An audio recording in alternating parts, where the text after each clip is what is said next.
personal, not a personal question, but your personal view, what is the greatest gift the Beatles have given us?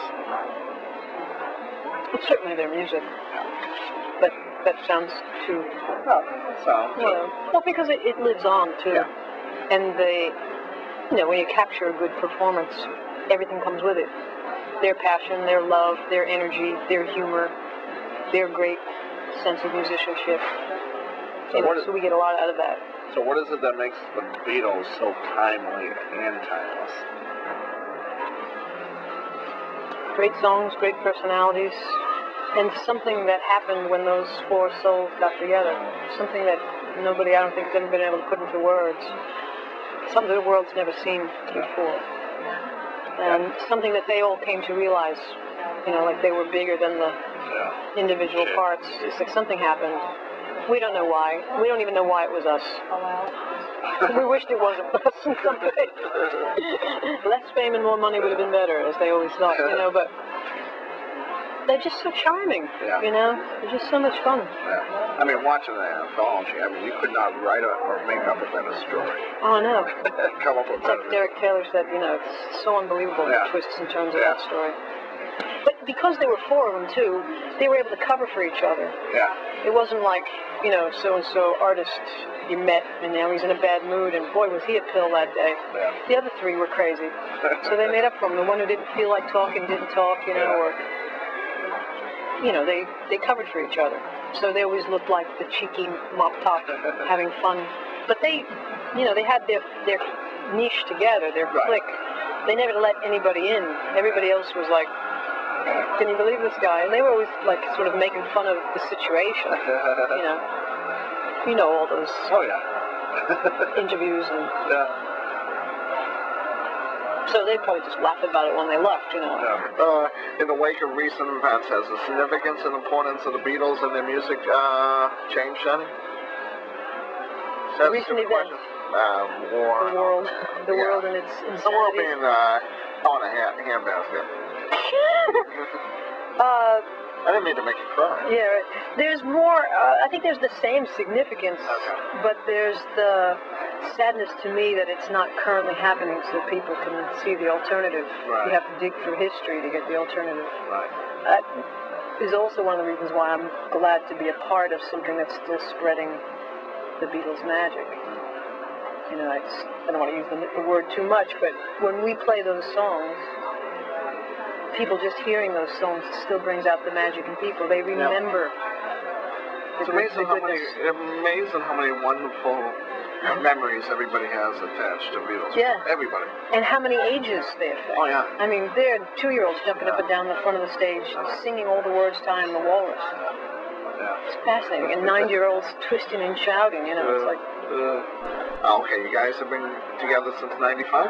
They were together a few years before I joined. Okay, but the latest incarnation has been together nearly 10 years. Yeah. Okay. 9 years for Ringo. Okay. So, nearly as good. Okay, here's somewhat of a good question. As we both know, this would sound more spontaneous on the phone. As we both know, the Beatles in a few short years put the music world and the pop world upside down. They went through a lot of different looks and rich creative periods. What is your favorite Beatle look and period?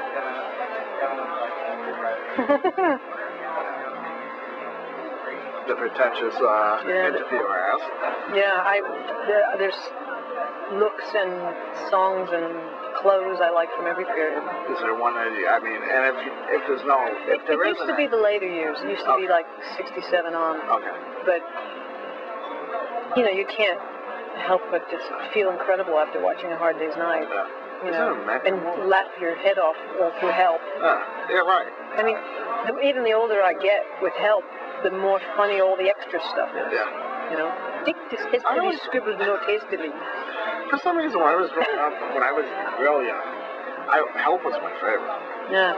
I loved Help. For some reason, I thought that movie was a hoot.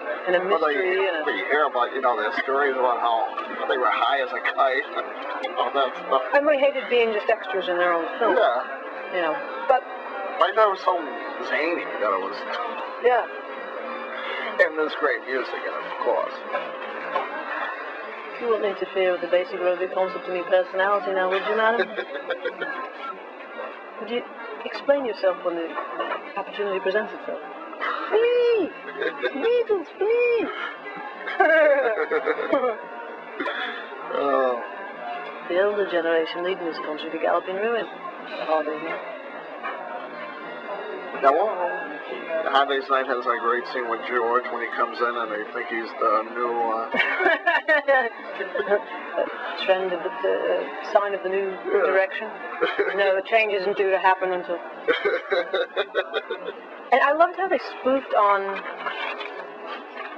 almost the grandeur of the Beatles before they even knew about it. Like the drums loom large in his legend, you know. And they do. To this day, Ludwig and Ringo are synonymous. Yeah. Ringo put Ludwig on the map. Oh, yeah. And introduction to music apparently was the Beatles. Well, you know the stuff that was on before that on the radio. It was crap. The Pat Boones and yeah, that was crap. It was crap.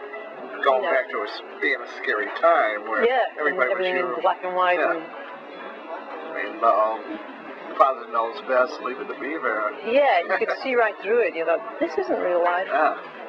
This isn't nice. I had to break the chains. There's a lot of things I think when I've heard, you know, like I hear it now, even if that was the only thing I'd heard as far as guitar music, I probably wouldn't have been interested in music. Right. I wouldn't have been interested in guitar. Okay. And do you come from a musical family? I think I had a great uncle that played violin. I played violin. There you go. Violin 7 years, viola for 2. Cool. You still have them? I still have the viola. 2 violas and Hello Goodbye. Okay, right. I took the viola because I found you get a better seat in the orchestra. Oh, very good. Yeah. Good to see everybody. Viola's great. I know a wonderful viola player in the Boston Symphony. Oh, she plays violin too, but she plays violin on the record. Sandy Cott, hello. Also, my Uncle Tony is a great bass player and singer. He was really? Frank Sinatra type guy. Oh, cool. Yeah.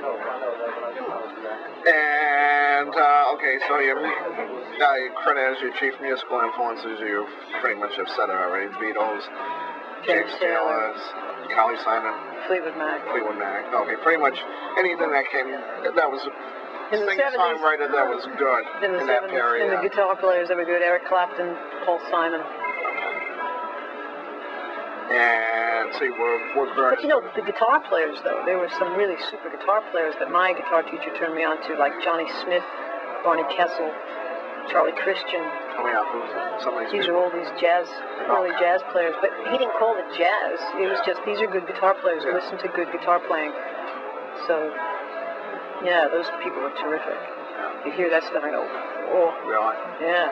Yeah, I'm not familiar with those. Well, you know, like when you can play a whole song on guitar, chords and melody at the same time, or sound like walking bass, chords and melody on top of that. Yeah. That's the kind of stuff that Berkeley can get into. Yeah, that's a craft.